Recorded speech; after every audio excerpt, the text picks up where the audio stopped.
সবাই যখন ভেবেছিল ২৩তম রাষ্ট্রপতি নির্বাচন হতে যাচ্ছে একতরফা এবং কোনো প্রকার প্রতিদ্বন্দ্বিতা ছাড়াই বিএনপি বঙ্গভবন দখল করতে যাচ্ছে, ঠিক তখনই রাজনীতিতে ঘটল এক নাটকীয় মোড়।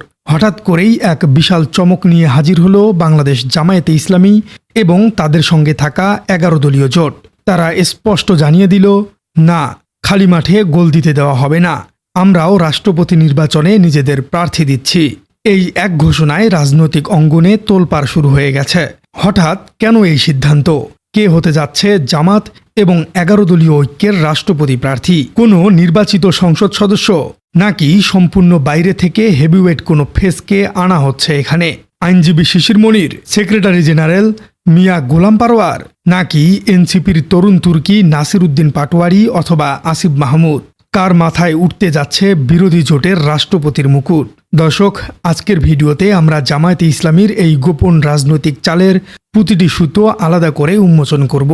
কেন তারা এমন একজনকে বেছে নিচ্ছে যিনি সংসদ সদস্য নন?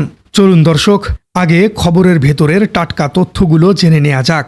শনিবার সন্ধ্যা ৭টায় রাজধানীর মগবাজারে জামায়াতে ইসলামীর কেন্দ্রীয় কার্যালয়ে বসেছিল দলের কেন্দ্রীয় নির্বাহী পরিষদের এক অতীব গুরুত্বপূর্ণ বৈঠক। জামায়াতের আমির এবং জাতীয় সংসদের বিরোধী দলীয় নেতা ডক্টর শফিকুর রহমানের নেতৃত্বে অনুষ্ঠিত এই বৈঠকে উপস্থিত ছিলেন সেক্রেটারি জেনারেল মিয়া গোলাম পারোয়ার সহ শীর্ষ সব নীতি নির্ধারক। সেই বৈঠকেই সর্বসম্মত সিদ্ধান্ত হয় বাংলাদেশ জামায়াতে ইসলামী আসন্ন রাষ্ট্রপতি নির্বাচনে অংশ নেবেন। তবে তারা একা নয়, প্রার্থী হবে ১১ দলীয় ঐক্যের ব্যানারে। এই সিদ্ধান্ত নেবার পরপরই দ্রুতগতির রাজনৈতিক তৎপরতা শুরু হয়। রবিবার 11:30টায় রাজধানীর মিন্টো রোডে বিরোধী দলীয় নেতার সরকারি বাসভবনে ডাকা হয়েছে ১১ দলীয় ঐক্যের শীর্ষ নেতাদের মহামঞ্চ। সেখানে বসেই চূড়ান্ত মোড়ক উন্মোচন হবে কে হচ্ছে সেই কাঙ্ক্ষিত মুখ। কিন্তু প্রশ্ন হলো, প্রার্থী নির্বাচন করার ক্ষেত্রে জামাত এবং ১১ দলীয় জোট কি কৌশল গ্রহণ করছে? একাধিক সূত্র বলছে, জোটের ভেতরে একটা বিষয়ে প্রায় সবাই একমত, কোনো নির্বাচিত সংসদ সদস্যকে রাষ্ট্রপতি প্রার্থী করা হবে না। কেন এমন কৌশল নিল? চলুন দর্শক, লজিকটা একটু বোঝা যাক। সংসদ থেকে কোনো এমপি যদি রাষ্ট্রপতি পদে লড়তে যান, তবে তাকে নানা ধরনের আইনি এবং সাংবিধানিক জটিলতায় পড়তে হতে পারে।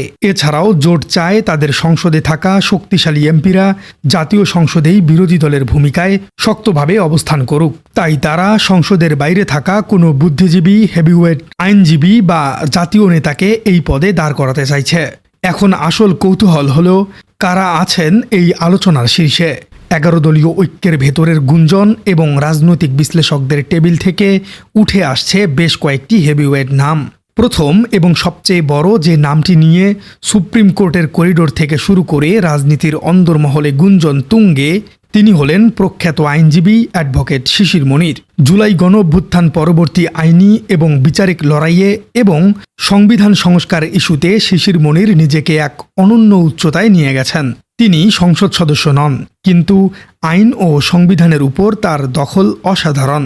জামাত ও নাগরিক সমাজের এক বিশাল অংশ মনে করছে, শিশির মনিরের মতো একজন গ্রহণযোগ্য প্রজ্ঞাবান মানুষকে রাষ্ট্রপতি প্রার্থী হিসেবে দাঁড় করালে তা সুশীল সমাজ এবং তরুণ প্রজন্মের কাছে এক বিশাল পজিটিভ বার্তা দেবে। দ্বিতীয় নামটি হল জামায়াতের সেক্রেটারি জেনারেল, সাবেক সংসদ সদস্য মিয়া গোলাম পারোয়ার। তিনি দলের একজন প্রবীণ এবং অত্যন্ত অভিজ্ঞ সংগঠক। জামায়াতের নিজস্ব ক্যাডার ও সমর্থকদের মধ্যে তার গ্রহণযোগ্যতা সবথেকে বেশি। যদি জামাত পুরোপুরি দলীয় একনিষ্ঠতার উপর জোর দেয়, তবে মিয়া গোলাম পারোয়ার হতে পারেন তাদের প্রথম পছন্দ। এবার আসুন সবচেয়ে আউট অব দ্য বক্স ডাইমেনশনে। আমরা জানি জামায়াতের এই ১১ দলীয় জোটে রয়েছে জাতীয় নাগরিক পার্টি অর্থাৎ এনসিপি।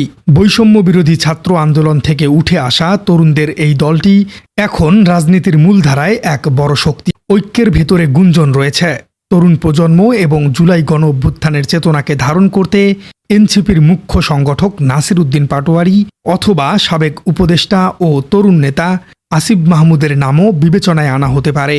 ২০২৬ সালের এই রাষ্ট্রপতি নির্বাচনে যদি এমন কোনো তরুণ বিপ্লবীকে রাষ্ট্রপতির প্রতীকী প্রার্থী করা হয়, তবে তা বাংলাদেশের তরুণ সমাজের মনে কতটা আলোড়ন সৃষ্টি করবে। দর্শক, এতক্ষণ ধরে আমরা যে রোমাঞ্চ এবং নামগুলোর কথা শুনলাম, এবারে আসা যাক সেই কঠিন বাস্তবতার মুখোমুখি। আপনাদের মনে নিশ্চয়ই প্রশ্ন জাগছে, জামাত কিংবা 11 দলীয় জোট প্রার্থী দিচ্ছে ঠিক আছে, কিন্তু তারা কি আদৌ এই নির্বাচনে জিততে পারবে? এই প্রশ্নের উত্তর লুকিয়ে আছে বাংলাদেশের সংবিধান এবং জাতীয় সংসদের গণিতে। বাংলাদেশের সংবিধানের 48 নম্বর অনুচ্ছেদ অনুযায়ী রাষ্ট্রপতি নির্বাচিত হন জাতীয় সংসদের সদস্যদের পরোক্ষ ভোটে, অর্থাৎ সাধারণ জনগণ সরাসরি রাষ্ট্রপতিকে ভোট দেয় না, ভোট দেয় 300 জন নির্বাচিত সংসদ সদস্য। জাতীয় সংসদে ক্ষমতার সমীকরণটা একদম পরিষ্কার। এক দল হিসেবে বিএনপির হাতে রয়েছে জাতীয় সংসদের 2/3 বেশি আসন, অর্থাৎ সরকার গঠন থেকে শুরু করে যে কোনো সাংবিধানিক বিল পাশ করা কিংবা রাষ্ট্রপতি নির্বাচন করার মতো একক নিরঙ্কুশ গাণিতিক শক্তি সম্পূর্ণভাবে বিএনপির পকেটে রয়েছে। অন্যদিকে জামায়াতে ইসলামী এবং 11 দলীয় ঐক্যের সংসদের আসন সংখ্যা কত? তারা বিরোধী দল হলেও গাণিতিকভাবে বিএনপির অর্ধেকের চেয়েও অনেক কম। আপনি হয়তো বলতে পারেন, রাষ্ট্রপতি নির্বাচন তো গোপন ব্যালটে হতে পারে। যদি বিএনপির কিছু সদস্য ক্রস ভোট প্রদান করেন তাহলে কি হতে পারে? অর্থাৎ বিএনপির কিছু সংসদ সদস্য যদি জামায়াতের প্রার্থীকে ভোট দেন তাহলে কি ঘটতে পারে? দর্শক, এখানেও সাংবিধানিক বাধা অত্যন্ত কঠিন। যদিও রাষ্ট্রপতি নির্বাচনে সাধারণ দলীয় হুইপ বা সংবিধানের 70 অনুচ্ছেদের মতো কঠোর প্রয়োগ নিয়ে ধোঁয়াশা থাকে, কিন্তু বাস্তব রাজনৈতিক সমীকরণে বিএনপির নিজস্ব বিপুল আসন সংখ্যা অতিক্রম করে বিরোধী জোটের কোনো প্রার্থীর পক্ষে জেতা গাণিতিকভাবে একেবারেই অসম্ভব। আবার সাংবিধানিক রীতি অনুযায়ী বিএনপির কোনো এমপি যদি ফ্লোর ক্রচিং করে জামায়াতের কোনো প্রার্থীকে ভোট দেয় তাহলে তার এমপি পদ বিলুপ্ত ঘোষণা করা হবে। অর্থাৎ জামাত বা 11 দলীয় জোটের প্রার্থী এখানে জিততে পারছে না। এটা একটা গাণিতিক সত্য। এখন আপনাদের মনে বড় প্রশ্ন আসতে পারে, যদি জেতাই সম্ভব না হয় তবে এত নাটক করে 11 দলীয় জোট কেন রাষ্ট্রপতি পদে প্রার্থী দিতে যাচ্ছে? তারা কি এটা জানে না? অবশ্যই জানে। জামাতের নীতি নির্ধারকরা খুব ভালো করেই জানেন যে সংসদের ভোটের অঙ্কে তারা পিছিয়ে আছে, কিন্তু এটাই হলো রাজনীতির আসল চেস গেম বা দাবার চাল। এর পেছনে রয়েছে 3টি গভীর out of the box strategy. প্রথমত, রাজনীতিতে মাঠ খালি ছেড়ে দেয়া মানে হলো নিজের দুর্বলতা স্বীকার করে নেওয়া। জামাত ও 11 দলীয় জোট দেখাতে চাইছে তারা সংসদে একটি গৃহপালিত বিরোধী দল নয়। তৃতীয় বিষয়টি হলো তারা প্রতিটি সাংবিধানিক প্রক্রিয়ায় অংশ নেবে এবং সরকারকে বিন্দুমাত্র ওয়াক ওভার বা বিনা প্রতিদ্বন্দ্বিতায় পার হতে দেবে না। দর্শক, এরপরে আসে এই রাষ্ট্রপতি নির্বাচনের মাধ্যমে 11 দলীয় ঐক্য পুরো দেশের মানুষের কাছে নিজেদের একজোড়া শক্ত বিকল্প প্ল্যাটফর্ম হিসেবে উপস্থাপন করছে। এনসিপি, জামাত এবং অন্যান্য জোট শরিকদের এই যৌথ উপস্থিতি ভবিষ্যৎ রাজনীতির জন্য এক বিশাল মাইলফলক। জুলাই গণঅভ্যুত্থানের পর দেশের মানুষ চায় একটি কার্যকর সংসদ। একতরফাভাবে রাষ্ট্রপতি নির্বাচিত হলে বিদেশের রাষ্ট্রদূত এবং আন্তর্জাতিক সম্প্রদায়ের কাছে বার্তা যেত বাংলাদেশ আবারও একদলীয় ধাঁচের দিকে যাচ্ছে। জামাত প্রার্থী দিয়ে প্রমাণ করতে চায় দেশে এখন সত্যিকারের বহুদলীয় গণতন্ত্র চর্চা হচ্ছে এবং রাষ্ট্রপতি পদের জন্য সুষ্ঠু রাজনৈতিক বিতর্ক হচ্ছে।